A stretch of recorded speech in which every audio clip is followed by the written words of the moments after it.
Between 1854 and 1933, there were 40 known racial terror lynchings in the state of Maryland. Today, government officials took steps to remember those victims. Here's Sean Stryker.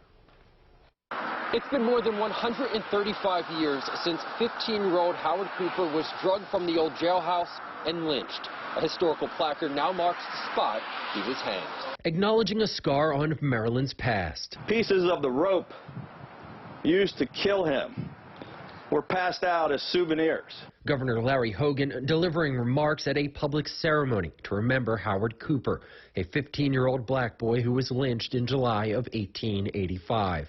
His body was left there on display until his mother had to retrieve him.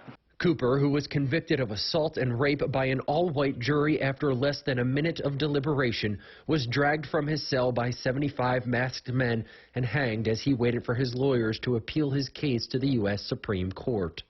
But there was nothing equal, just, or lawful about the way Howard Cooper's life was taken. After receiving a petition started by middle school students at Loch Raven Technical Academy, Governor Hogan granted a posthumous pardon to Cooper and 34 other racial lynching victims in the state of Maryland. And I was so inspired by that group of young middle school students because we have no greater responsibility as leaders in a democracy than preserving for future generations the importance of clearly differentiating the difference between right and wrong. The ceremony was organized by the Baltimore County Coalition of the Maryland Lynching Memorial, the Equal Justice Initiative, and the Baltimore County government. A historical marker is now planted at the spot of Cooper's death. It's something that we need to remember. We need to acknowledge the things that have happened.